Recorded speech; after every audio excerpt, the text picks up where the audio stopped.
Balcone's first ever year-round bourbon was an inspiration. It all had to work together.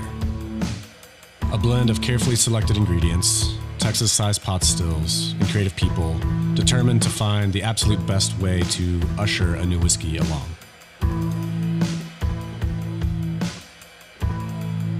When you discover how it pairs with a meaningful moment, suddenly the feeling of drinking great whiskey becomes a whole lot more.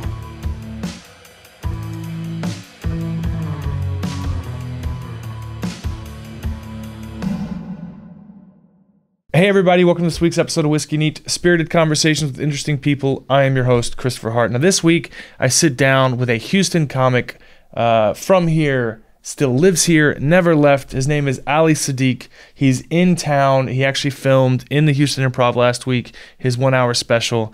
The guy is just a monster comic that I've been following for some time that I thought would be great to have a few drinks with. It was actually filmed quite early, so there wasn't a lot of drinking other than me.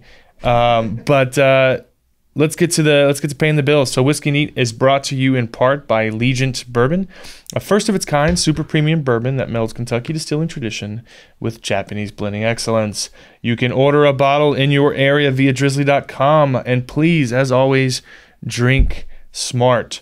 Gregarious Grump, you guys know my independent bottling brand. It is on Instagram, it's on Facebook. Go give those pages a like and a follow. Over the next month, we will be releasing finally our 5 cognacs and about 19 different rums into 12 new states. So next up, Glass Rev, folks, one of the best imported whiskey portfolios in the country. They've been supporting us for over 2 years. Amroot, Waterford, Blackadder, Murray McDavid, Bimber, and so many top-rated whiskeys. My friends, and I will call them friends, I love them, Raj, Jane, and Bill, the original 3 Dram Hunters, are inviting you to become a fellow Dram Hunter, a group of folks passionate about finding good whiskey. If you go to their website, glassrev.com, and you click on the top bar, mention that you heard about the show or heard about Dram Hunters from Chris over at Whiskey Neat, they will set aside at least one rare tasting for those who mention Whiskey Neat. Go to glassrev.com, that is glassrev, R-E-V.com, and become a Dram Hunter today. All right, guys, we are in Dallas this weekend, or last weekend, or starting today. We will be sitting down with Oscar and Meredith from The Office and Ray Fisher from Justice League. It's going to be a great weekend. I'm hoping I can squeeze in a couple more surprises. We'll see what happens. But in the meantime, please welcome Houston comic, Ali Siddiq. Cheers.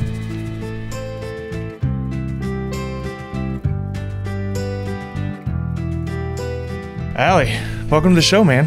Hey, thanks for having me, man. I'm a big fan. I've such a big passion for Houston comics. I think fair to say you got your start here, right? Born and raised?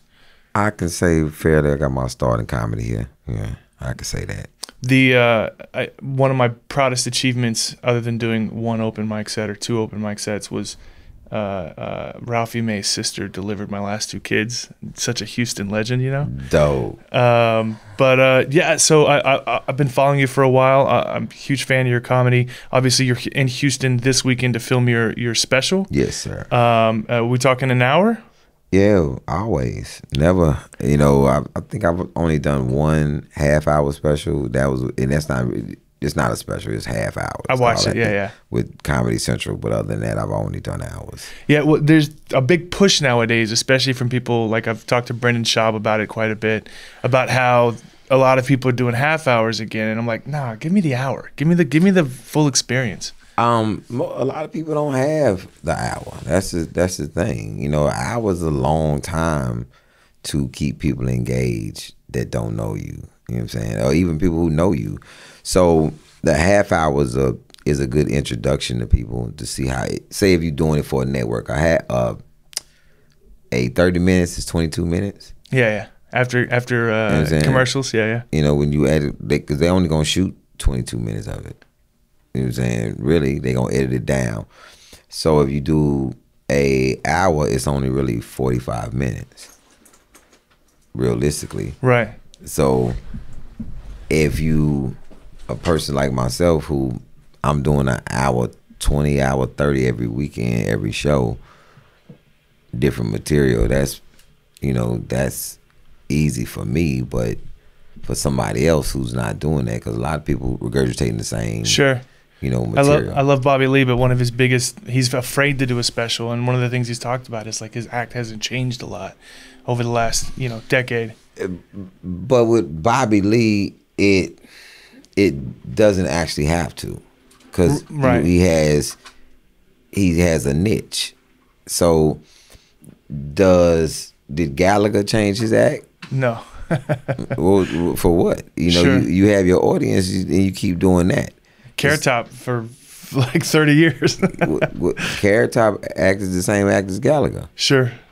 Without smashing fruit, basically. So yeah, you can just do that until you die. It's not the only people that's required to keep putting out different material are African American comics. Nobody else is required to do that. What would you say that that's probably the hardest thing? Is it because Bert Kreischer, I talked to Tom Segura once. We were talking about how, and we mentioned this right before the show, that there's something more impactful with African American comics that are far more like they have to murder.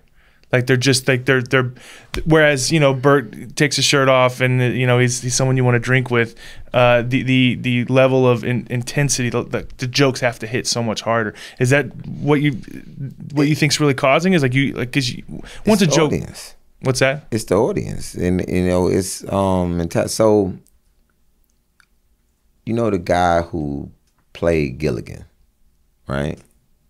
Yeah. So the guy who played Gilligan hadn't been on for, I don't know, maybe 2 decades. I go to a Borders Books and he's there doing autograph signings. And the line is wrapped around the block. He's only done Gilligan. You don't really know him from anything else. Did he have to do anything else? No. No. Nothing else. He never had to do nothing else. White people are very loyal to the people who they like.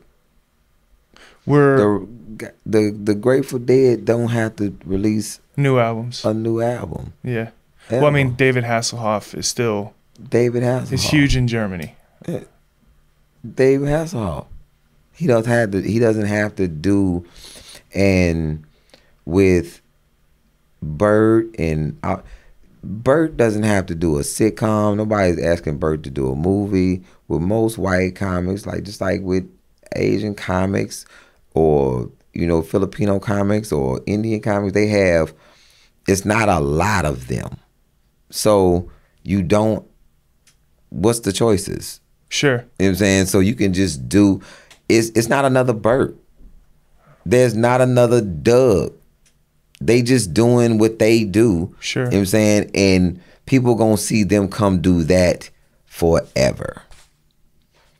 Black comics to be successful, you gotta be in a movie, you gotta be in a sitcom, you gotta constantly keep recreating yourself.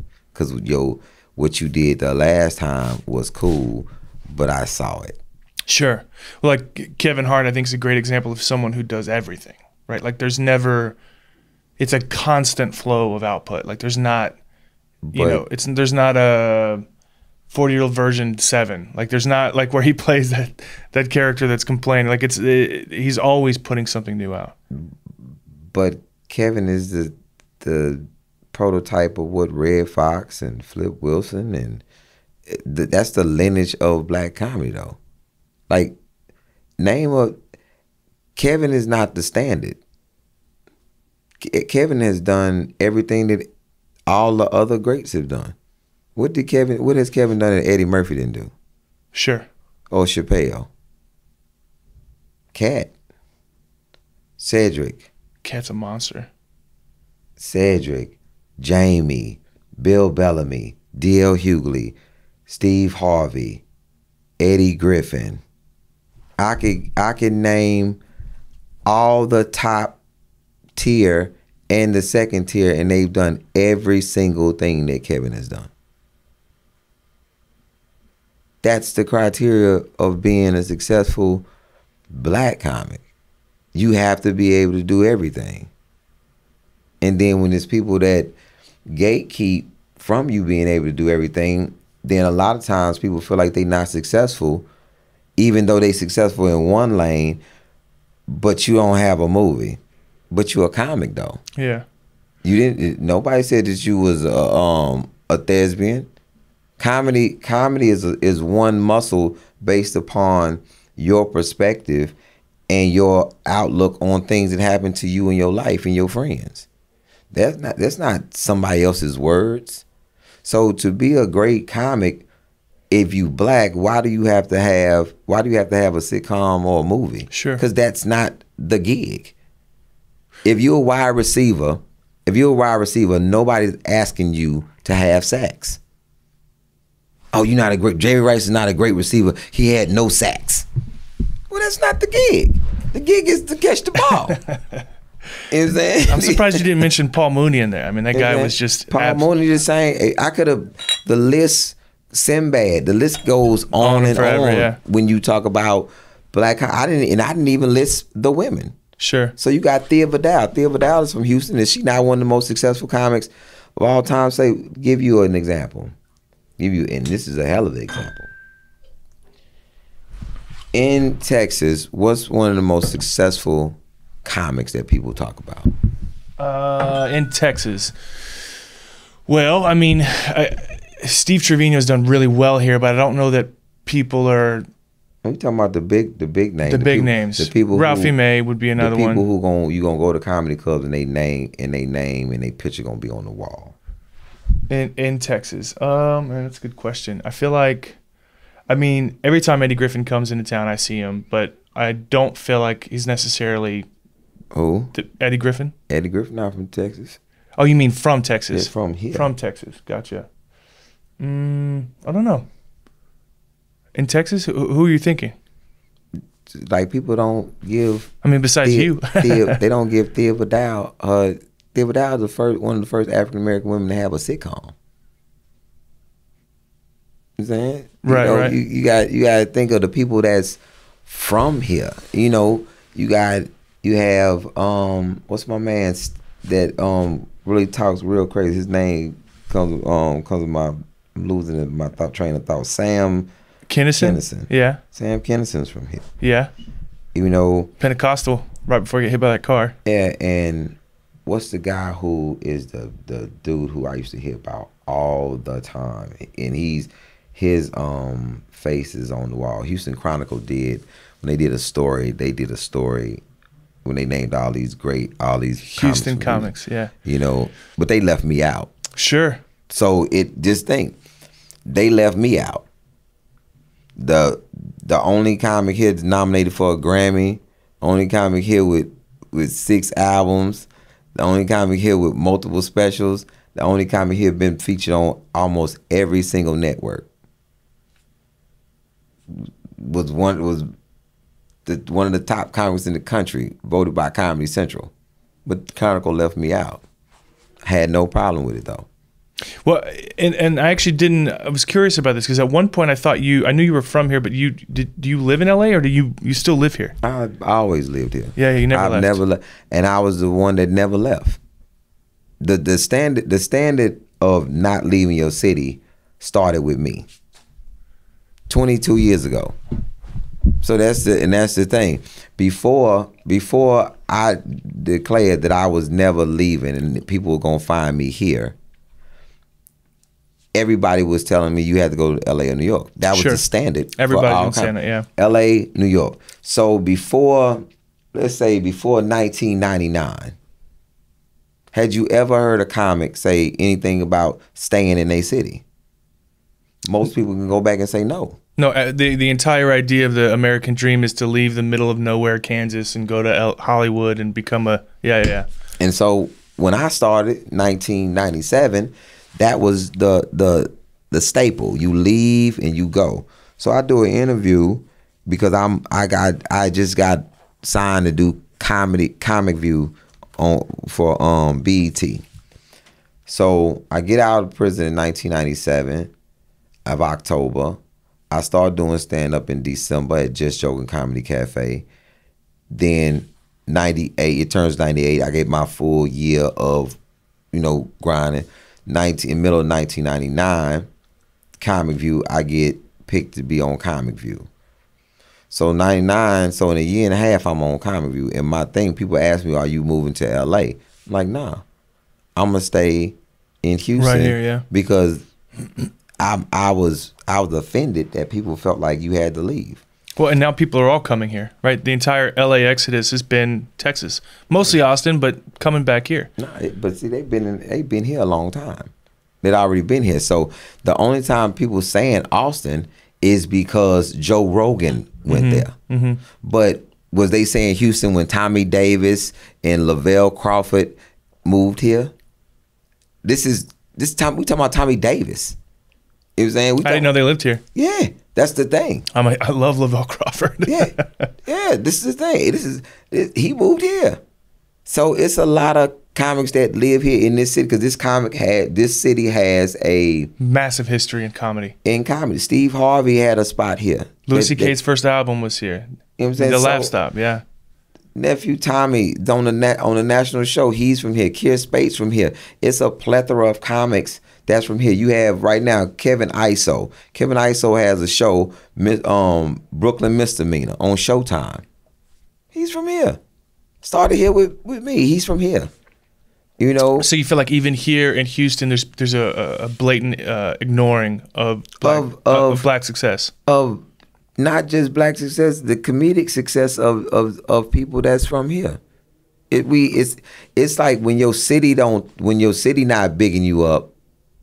You mean anyone who's from here? Even the say if you like this is mind blowing to me at times that being in a city where people have national reign across the country. Marcus D. Wiley, national known comic. That's right from here. Yolanda Adams morning show. He may be on the clean Christian side, but it's still a national gig. Of course. Billy Sorrells, Morning Hustle, national show. Wildin' Out, national show. Multiple recordings, national shows. He's from here. He lives right in Katy.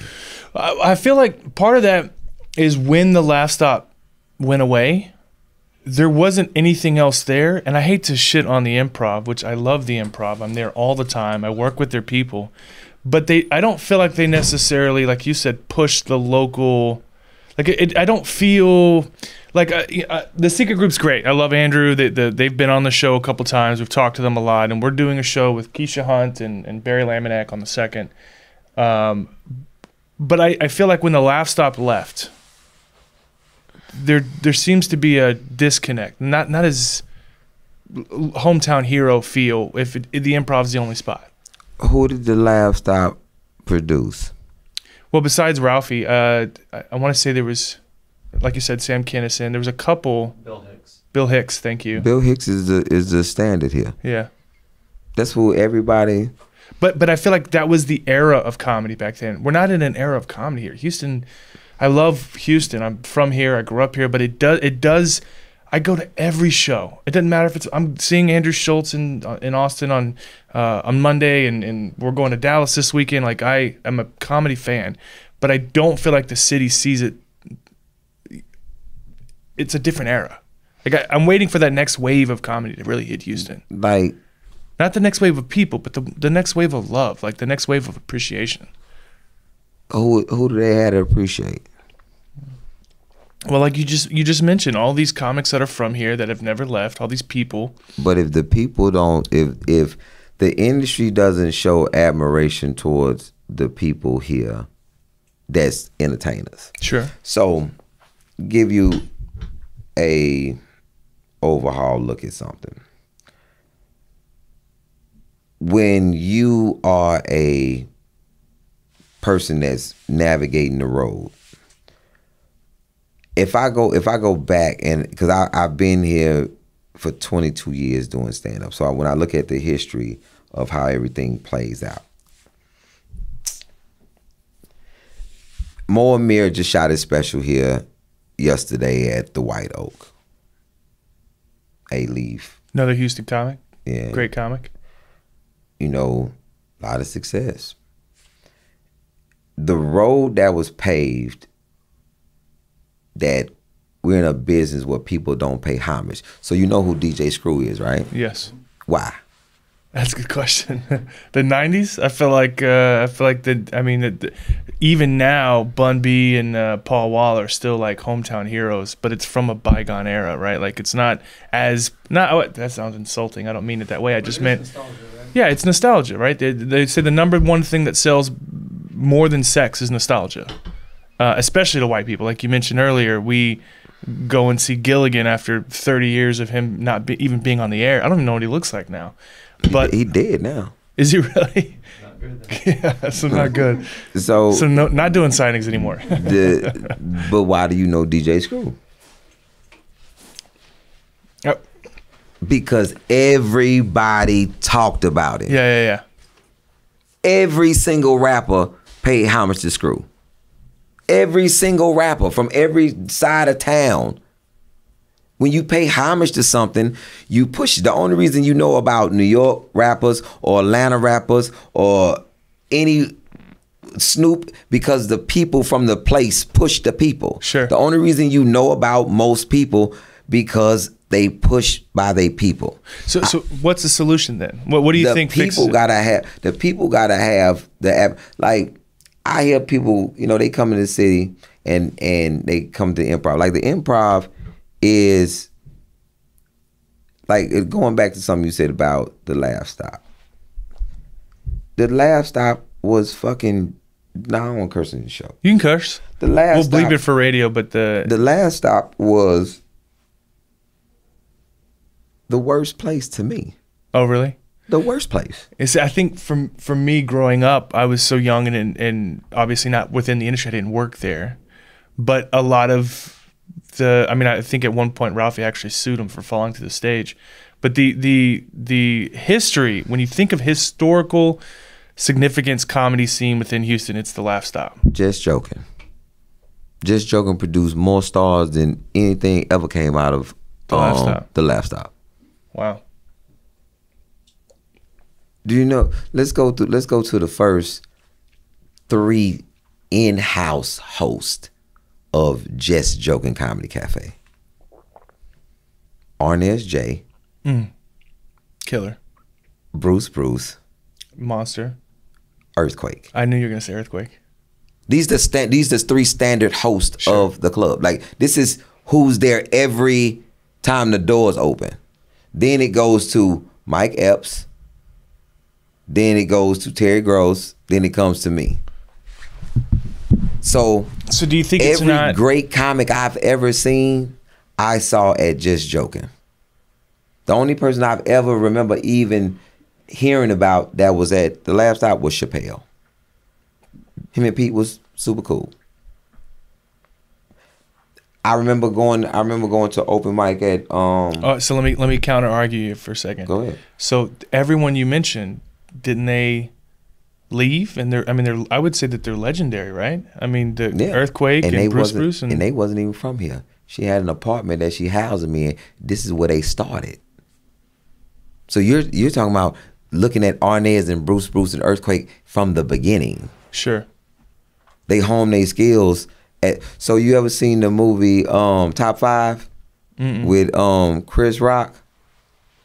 I don't think so. Can you pull it up? Chris Rock was in the movie with Cedric Entertainer, and it was a big thing. That's when everybody started doing top 5 lists after this movie came out. It's a movie called Top 5? Wow. Yeah. So in this movie. What year was this? 2014. Yeah. Oh, not that long ago. Yeah. Not that long ago. Chris Rock just did this movie. And it's top 5 comedians? No, it's a movie called Top 5 about his coming up and his whole thing. So it's a scene in this movie to where Chris Rock is in a comedy club, and he leaves because this dude brings this prostitute to his room, and he think the pimp is gonna kill him because the girl stuff, and he doesn't. He leaves the comedy club and doesn't perform. Just Joking. the actual story. I'll watch it tonight. Troy Mersall, and Alice. It's a real story? That's the true story. The true story? That happened here. I'll watch it. I'm telling you, man, I'm such a fan. We spend a lot of time right now. The only thing we really have, I mean, there was one place on the south side that did what do you call it when you get defensive driving? Comedy defensive driving, right off of Fuquay. Mm-hmm. That was the old spot. They closed down. It was there wasn't much. Danny Martinez's spot. It wasn't great. And then now we've got the secret group and the Improv, and that's pretty much it. And we started booking shows. Our first show's on the 2nd. And just because I want more, there feels something missing here. Like, if you're a fan of comedy, the most you can hope for is, who's coming to town? Who's going to be at White Oak? Who's going to be, But there's not like I feel like there's a missing comedy scene here, like a well-known club that everyone goes to.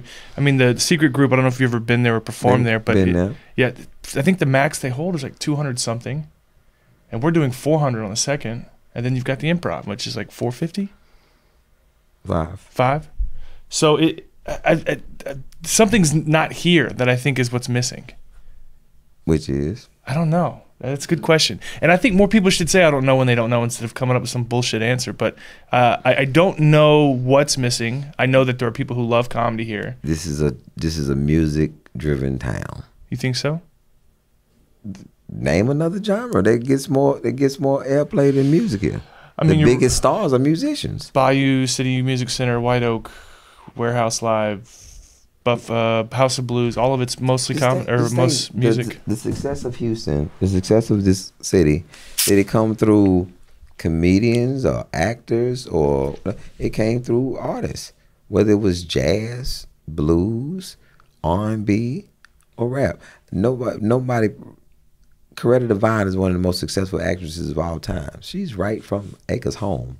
People don't talk about Coretta Devine. They don't talk about Isaiah Washington. He was on Grey's Anatomy. Oh, I love him. And he's right from Missouri City. He's a big whiskey fan. We invited him to the distillery a couple of weeks ago. He came by. He's awesome. So just think, if this city had the same appreciation for artistry as Austin. Sure. Austin, people go to see anybody for any reason on any day. Sure. Rain, sleet, or snow. 50 different small places. At any time. Yeah. It's the same with Memphis, because this is the thing. The city doesn't have a walk-up spot, so to speak. So you've been to New Orleans. Sure. Been to Memphis. Yes.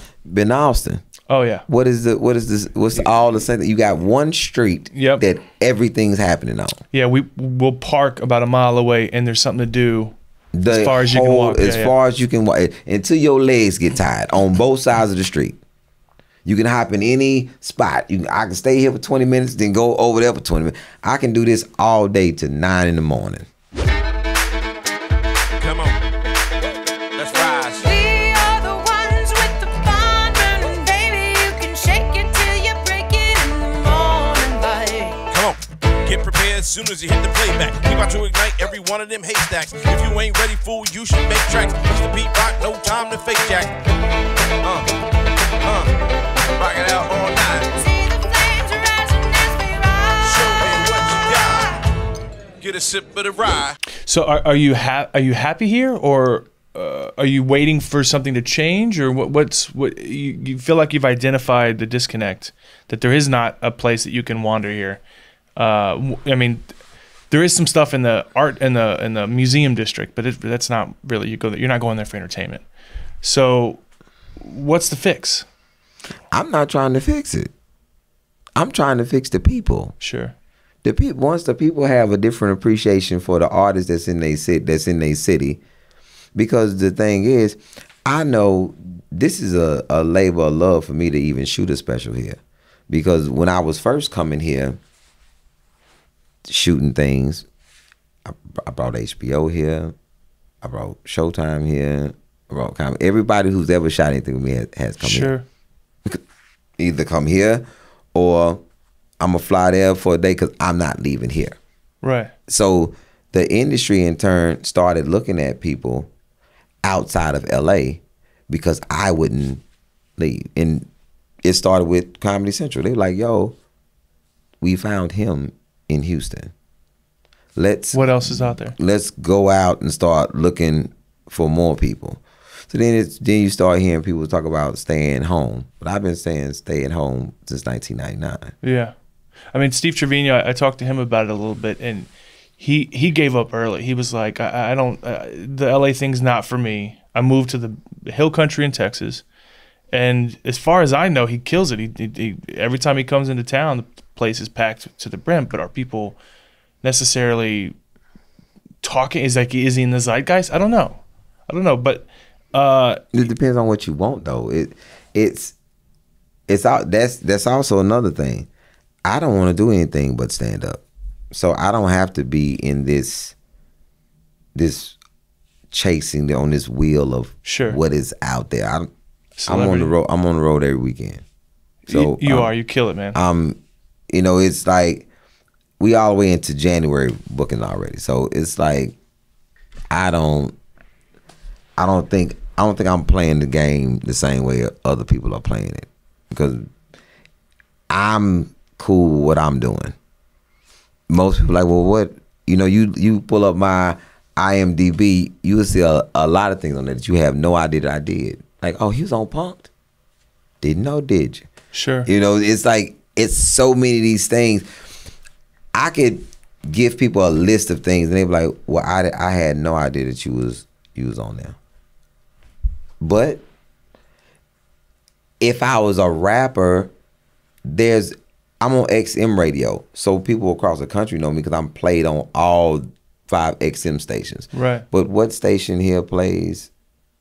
Like, more people know me now here because I'm on Magic 102 from 2 to 6 every day. Every day. So it's a thing when it comes to the industry. It's a fold. People gotta wanna love the people from their city as well. Sure. Like, I'll never forget this. I'm listening to an interview at Billboard Awards. Mad Hatter's doing an interview with Monica. Monica is huge at this time. It's a dude named Uncle Sammy or something like that. He got some little weird song, and Monica asked Mad Hatter in the middle of her interview, are y'all playing Uncle Sammy's song? Hatter was like, yeah, I think we are. Yeah, y'all should play him. He from Atlanta. We support him. Wow. In the middle of her interview. Just surprised her with it. Has nothing to do with her interview, but she's supporting another Atlanta artist. Biggest thing, I'm on Deuces and Merrill.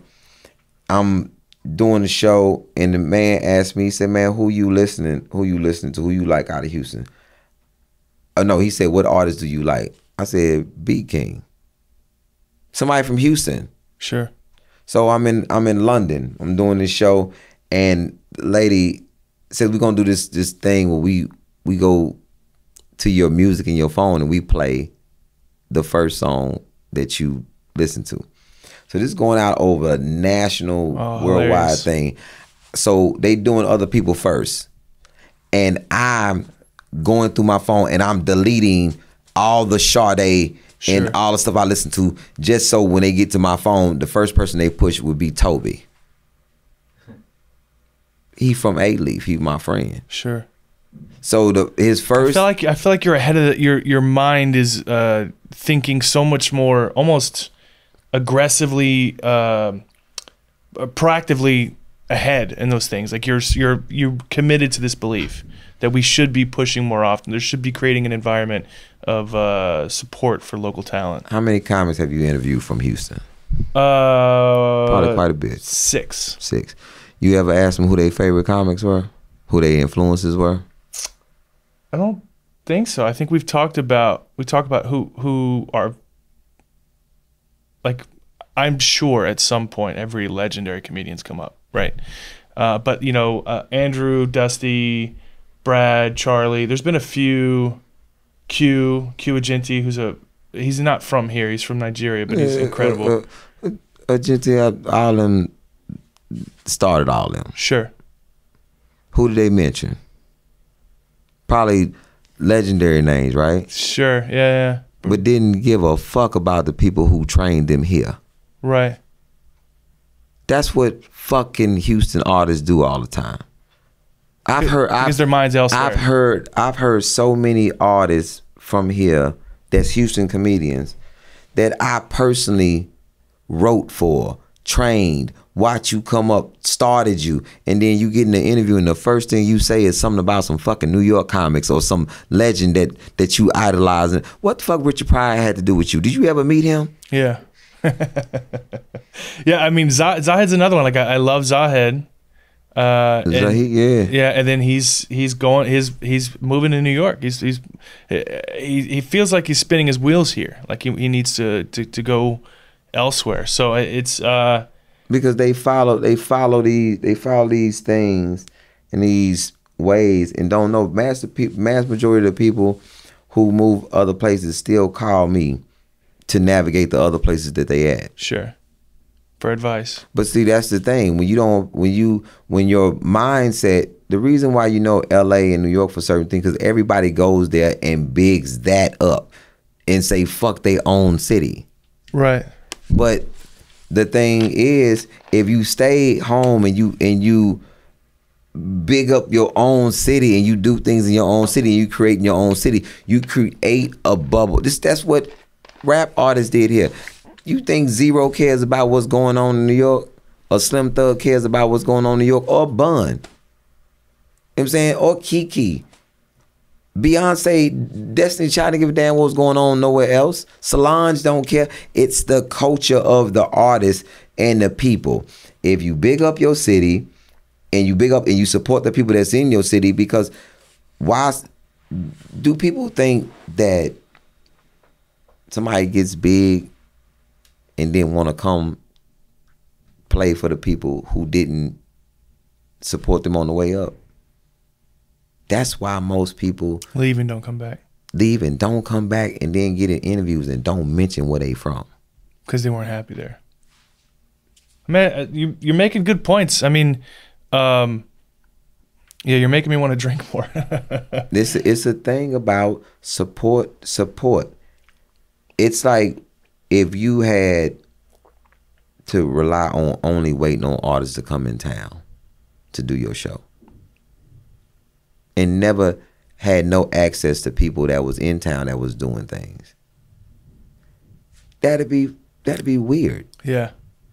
It's like, yo, so you, and then what if somebody not coming to town? What if you can't get access to them? So you can't call somebody else that's in town that's maybe doing the same thing as somebody like Toby. Man, that's big that Toby was in Beyonce's Adidas video, commercial actually, and he got a movie thing that's coming up. It's so many things that people are doing that's bigger than what people in the city would think they were doing. And I think the artists got to learn to support their own people. Like when people ask me who your comedy influences, before I get to anybody that's legendary or out of town, it's gonna be 6 people that I'm gonna mention from here first. Sure. Dez White, Billy D. Washington, Dave Lawson, Marcus, Kier. I'm gonna mention the people who are instrumental in my development first. Versus, the Richard Pryor was my comedy influence, and Paul Mooney. You ever met him? No. How they influence you? Cause see, the way I do it, nobody can do it the way even with me sitting there. Bill Cosby sat down first. Then next it was me. I'm not familiar. Who's that? Bill Cosby, great guy. He sat down 43 years later. Fun to drink with. I sit down. But I can sit down and also move around because my body language and the reason why I sit down is different on how I navigate my stories. I sit down because one, I'm tired, and 2, I'm gonna draw you in. Sure. As soon as I sit down, people, the first thing be like, "Why are you sitting down?" Now, it feels more cozy, like we're connecting. But you ask other people, man, what made you sit down? They'll lie and say some other nonsense. No, you start sitting down once you start me sitting down on TV. Because now we go to what industry gonna say. No, y'all's a goddamn lie. Because we was shooting shows with him, and he was the only comic on the show that we had to find a chair for. And then he was going on TV sitting down. Well, didn't Chappelle start the slap the mic on his leg, and then everybody started doing the same thing? Where he'd say a joke and then hit the mic hard on his leg, and people would be like, "Stop fucking doing that," stealing from him directly. Yep. If I go back and think about it, that was the first one that did it on TV. And you started to sit down After Bill. right? Yeah, Because it wasn't nobody. It wasn't no other comic. I was in the comedy clubs for 22 years. Wasn't nobody else sitting down. I waited until Bill was way clear before I started sitting down. Because you ask most people how they sat down, they'll never tell you the goddamn development of it. So I know it's not true. Sure. If you ask me, how did I start sitting down and why I started sitting down? Because of the 5 phases in the development of how funny you fucking got to be to sit down. I used to move all around the stage like a wild man at first. Then I saw Dez White. Dez White would come out and sit his drink on the stool, and he would never take the mic out the stand. And he would sit there and he would be talking, doing and be funny as all outdoors. And I'll never forget the funniest shit I ever heard him say to me was so subtle. He said, people be asking me all the time, Dez, why you don't hold the mic? He said, because it has a stand. Let the stand do its job. And I thought that shit was so funny. So funny, so simple and genius. So now you go from Dez to standing there still to Paul Mooney. The next step from going down is sitting on the stool. Paul Mooney came out, sat on that stool. I came from being a wild man all over the place to standing, to sitting on the stool, to then when I got really, really comfortable, I said the next step is to sit down. The first time I ever sat down was in 2007. Imagine, it's interesting to me that you would remember so specifically something as simple as sitting down as a thing.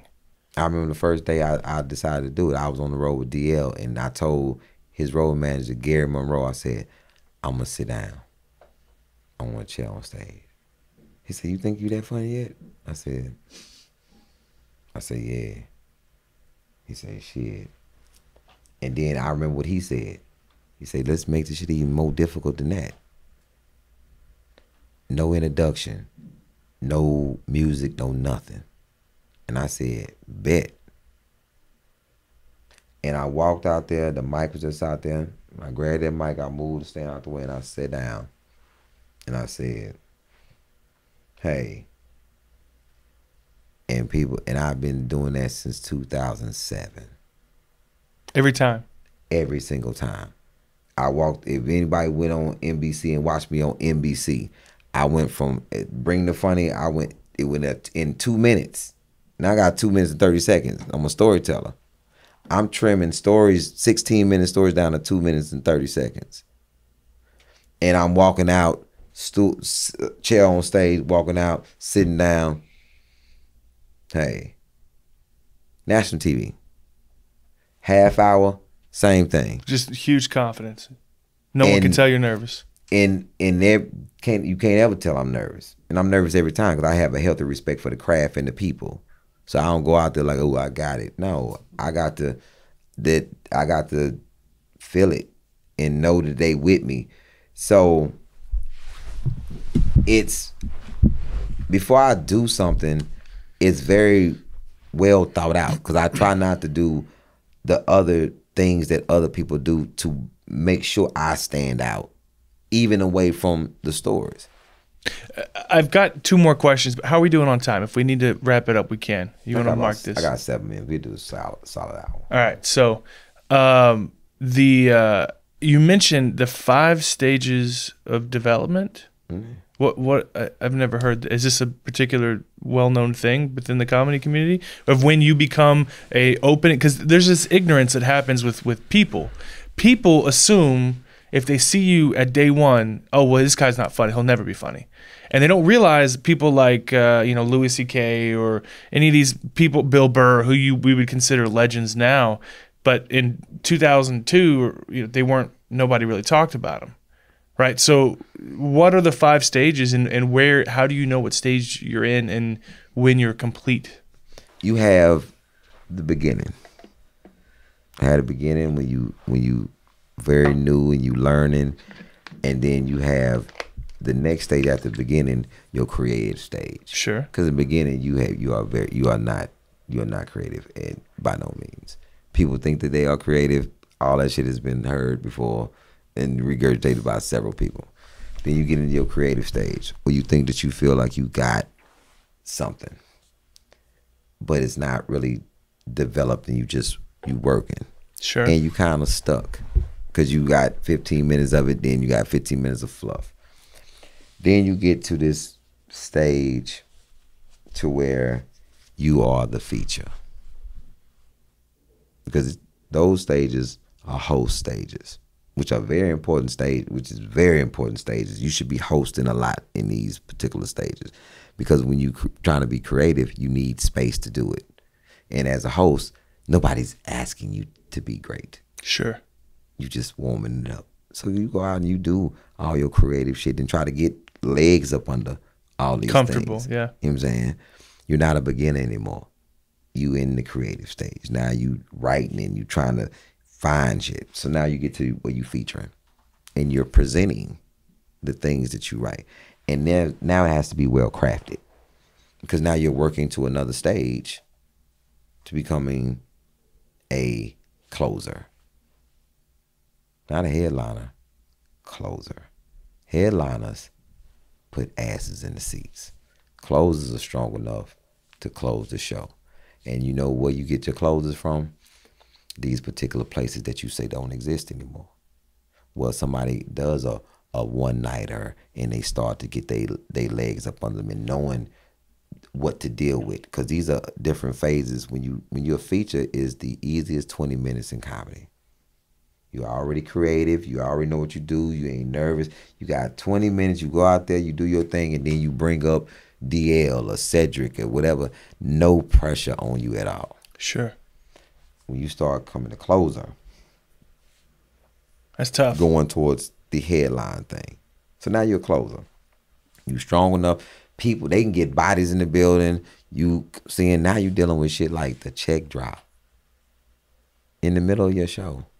Nobody's listening to you no more because they're doing their checks. And now you're working on timing and how to navigate a room and all this placement of shit.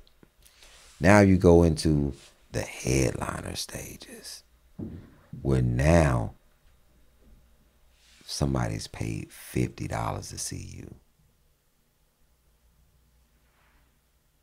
You got to be good now.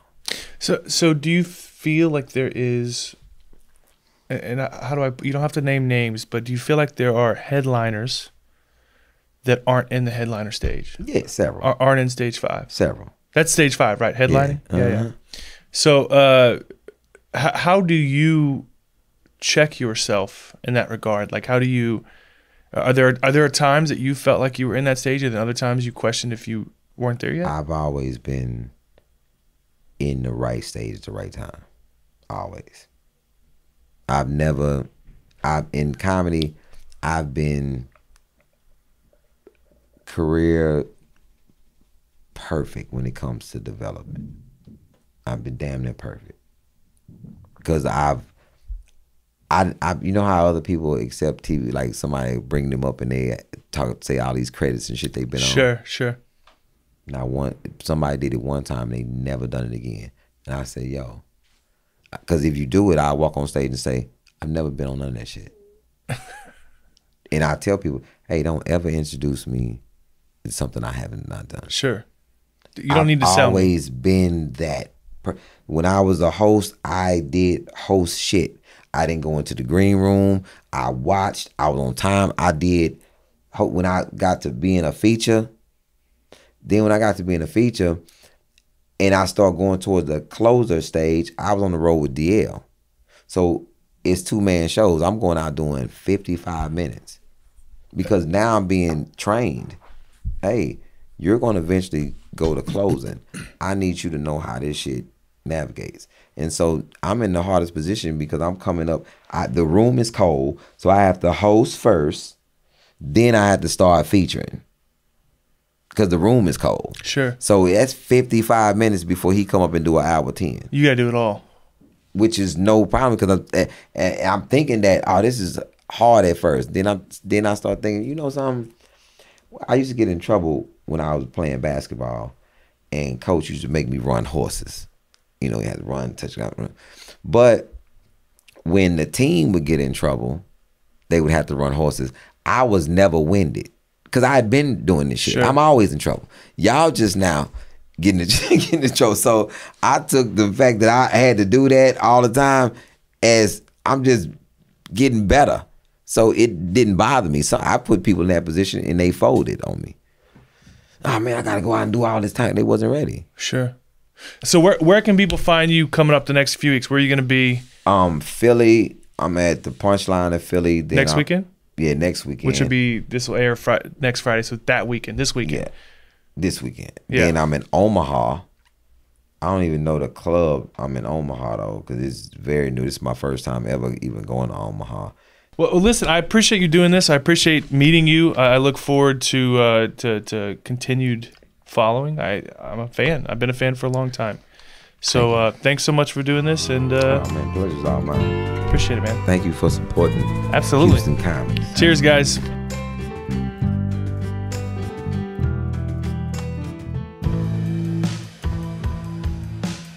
Balcones' first ever year-round bourbon was an inspiration. It all had to work together. A blend of carefully selected ingredients, Texas-sized pot stills, and creative people determined to find the absolute best way to usher a new whiskey along.